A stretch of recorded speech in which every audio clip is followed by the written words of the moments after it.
Are we really giants of Africa? Or this is a role play? A question I've been asking myself for a while, and each day more events unfold that makes this stick. Because writing this piece was a tug of war. The news daily gives a punch to my heart that my pen fails to write down the screams in my head. Even this pen is overwhelmed.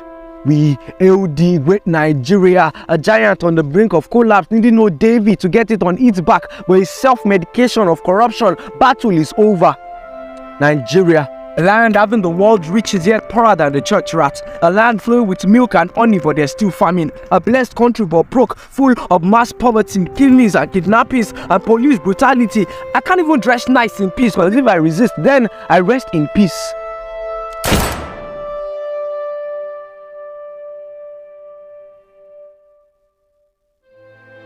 Blood of our brothers warms the soil, dreams buried, but the end seed, so they perish. Homeless, helpless, hopeless as families are torn apart, fathers in tears as they feel powerless.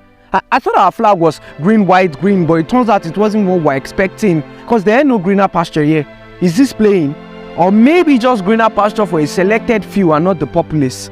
Absence of basic social amenities, disobedience to the let there be light rule, a new grant for Hunger Games where there's no leading in just and in truth, no transparency, educational system is trash, is nothing to write home about. There's no chasing your dream here, that's a fact. And no one is really caring about the dollar rate anymore, because even the naira to naira rate is killing some legal tender scarcity type stuff. What a shame. A land where the eagle has stopped soaring. The horses are too weak to gallop. The earth can't yield produce, and even the maize can be stolen. They said we eradicate poverty, but I guess poverty is relative, because the rich are getting richer and maybe their relatives, while the poor are getting poorer. Stop those vague promises. Men are not even able to afford 3 square meals or even 2 triangle meals, but all we have come to understand is the computer language of 0 1 0 1 0 0. On good days 101. And what we hear on other days is the clashing cymbal sad song produced by our artists against the cutleries, since there's no food filling the void space within the mouth, or the well-conducted orchestral performance performed by our stomach and the intestines turning to a form of lullaby for us, since it's hard to feel hungry in your sleep, or maybe you get fed in your dreams. One should walk. So I ask, are we really free, or we just change tax masters? Well, we were all humans until race disconnected us, religion separated us, politics divided us, and wealth classified us. Nigeria, where politicians are trained in irony and all those promises made at campaign stands seems to be the opposite. Old roads now become death traps where sisters die in an avoidable accident. The umbrella of security is just over a few fractions, and poverty spreads like wildfire from the west to the north to the east. Things have gone down south, and all we do is recycle the same leaders into the seat of power, not politicians with vision and competence. We are Israelites, and our cry has reached up to heaven. It's time to pick out our Moses. Don't be blinded to the signs. See the handwriting on the wall. See, the handwriting on the wall is so clear. We don't need no Daniel to interpret, as our bodies have become the walls, pain on our skins. Brails. Prayer is good, but faith without work is dead. Deuteronomy 1:13 said, choose your leaders wisely. Let us stop this habit of we can't or we won't vote, but we rant saying vote don't count. They play.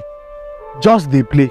Allow them feed you crumbs for a short season of enjoyment and another 4 years of tears where they turn deaf ear to your cry like they don't hear when you weep.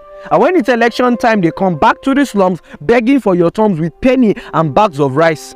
But remember, ain't nothing like Black Santa, so they will make their money back. Know that the destiny of this land rests on your shoulder. The ball is in your court, so play wisely.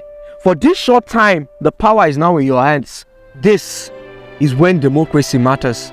So please vote courageously, please vote consciously. We deserve a proper, valid chance. And even if you've given up hope and you think the system is broke, don't sell your vote.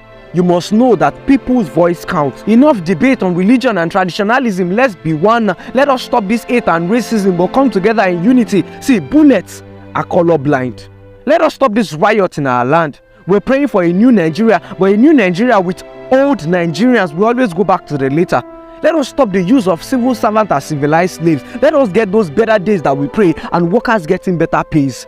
A Nigeria where youths grow in love and honesty as good and patriotic citizens. Let leaders of tomorrow see tomorrow. Let us win this fight against corruption. Move from just consumption but now to production. Let us stop being the proverbial ungrateful servant. Let us do Nigeria better. Yes, let us do Nigeria better. Working together to build a strong nation without hesitation. Let's be part of the reason our country will be called great. So peacefully vote your choice, but don't empower the wrong system. You must know that if you don't use your voice, you're the one getting used. It is time to decide our future. So please vote correctly. Please vote correctly, the right one that is going to make things right. Empower them with your right. This is not just about the next election. This is about the next generation. Every vote counts. Can we count on you? Hold on to this. Go out and vote.